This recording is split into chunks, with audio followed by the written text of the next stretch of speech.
পাকিস্তানের সশস্ত্র বাহিনীর সাঁজোয়া বহর সীমান্তের দিকে এগিয়ে চলেছে। আকাশে যুদ্ধ বিমান ছুটে বেড়াচ্ছে।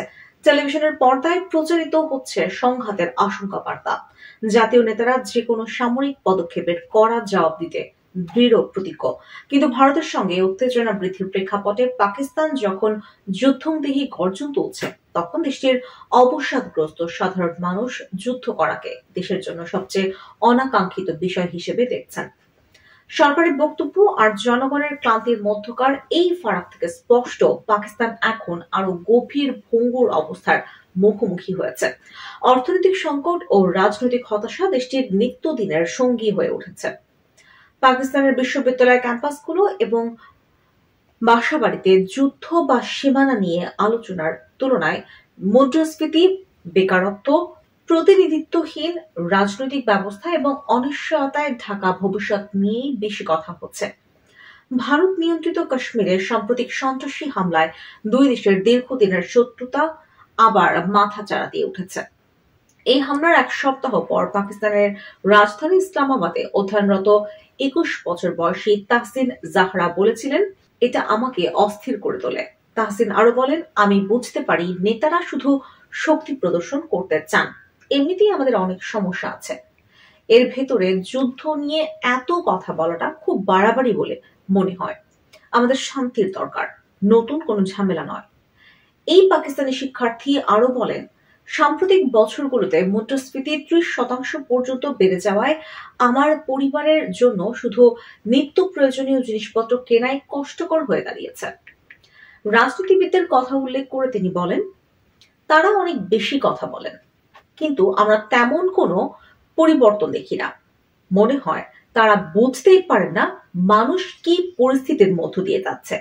যারা এখনো দেশপ্রেমে অটল আছেন, তাদের মধ্যেও দেশের সামনে থাকা বিশাল বাধাগুলো নিয়ে দুশ্চিন্তা রয়েছে। ইসলামাবাদের 25 বছর বয়সী আরেক শিক্ষার্থী ইনামুল্লাহ বলেন, আমি মনে করি দেশ এখন অনেক দুর্বল, কারণ অর্থনৈতিক সংকট ও রাজনৈতিক অস্থিরতা আমাদের পেছনের দিকে টেনে নিচ্ছে। তবু পাকিস্তানের নাগরিকেরা আশ্চর্য রকমের সহনশীল।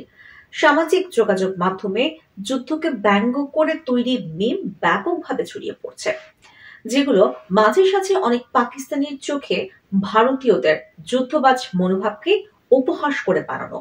এই ধরনের কালো কৌতুক বা হাস্যরসকে অনেকে মানসিক চাপ সামলানোর কৌশল হিসেবে দেখছেন। লাহোর শহরের মনোরোগ বিশেষজ্ঞ জাভেরিয়া শাহজাদ বলেন, হ্যাঁ, এটিকে সহনশীলতা বলা যায়, কিন্তু একই সঙ্গে এটি মনোযোগ বিচ্যুতিও বটে। শাহজাদ বলেন, গত কয়েক বছরে তিনি তার রোগীদের মধ্যে এক গভীর হতাশা লক্ষ্য করেছেন।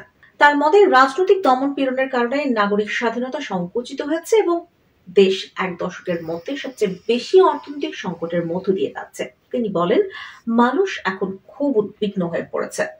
পাকিস্তানে দীর্ঘদিন ধরে সেনাবাহিনীর কেন্দ্রীয় ভূমিকা পালন করে আসছে। শুধু সীমান্ত রক্ষা নয়, বরং পর্দার আড়াল থেকে দেশের রাজনীতিতেও প্রভাব বিস্তার করছে তারা। এটি ঐতিহাসিকভাবে জনগণের গভীর আনুগত্য অর্জন করেছে এবং জাতীয় সংকটকালে যেমন ভারতের সঙ্গে একাধিক যুদ্ধে একটি ঐক্যবদ্ধ শক্তি হিসেবে আবির্ভূত হয়েছে। 2019 সালে যখন ভারত নিয়ন্ত্রিত কাশ্মীরের সশস্ত্র গোষ্ঠী ভারতীয় নিরাপত্তা বাহিনীর বহু সদস্যকে হত্যা করে এবং দুই দেশের মধ্যে উত্তেজনা তুঙ্গে ওঠে, তখনও পাকিস্তানি সেনাবাহিনীর প্রতি জনসমর্থন ছিল প্রবল। পাকিস্তানের পশ্চিম সীমান্ত এখনো অস্থির। পাকিস্তানি তালেবান ও আফগান তালেবান যোদ্ধারা হামলার মাত্রা বাড়িয়েছেন। চলতি সপ্তাহে পাকিস্তানি নিরাপত্তা বাহিনী জানিয়েছে, আফগান সীমান্তের কাছে অনুপ্রবেশ প্রতিরোধে টানা 2 রাতের অভিযানে তারা 54 সন্ত্রাসীকে হত্যা করেছে।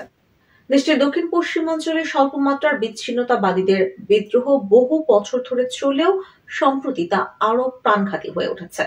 দেশটির অর্থনৈতিক সংকট জনগণের উদ্বেগকে আরো তীব্র করে তুলেছে। সম্প্রতি পাকিস্তান সরকার আন্তর্জাতিক মুদ্রা তহবিল থেকে আরেকটি সহায়তা চুক্তি নিশ্চিত করেছে। এই সহায়তা পাওয়ার পর বিভিন্ন সরকারি কর্মকর্তা অর্থনৈতিক সংকটে জর্জরিত সাধারণ মানুষকে স্বস্তি পাওয়ার আশ্বাস দিচ্ছেন।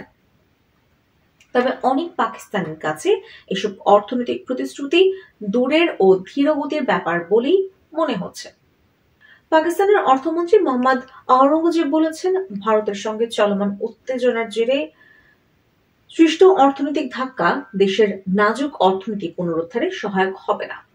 পাকিস্তানের অনেক নাগরিকের কাছেই এখন জীবিকা নির্বাহের সংগ্রাম ও সশস্ত্র সংঘাতের আশঙ্কা একই বোঝার অংশ হয়ে উঠেছে। এই যন্ত্রণা সবচেয়ে বেশি অনুভূত হচ্ছে পাকিস্তান নিয়ন্ত্রিত কাশ্মীর অঞ্চলে।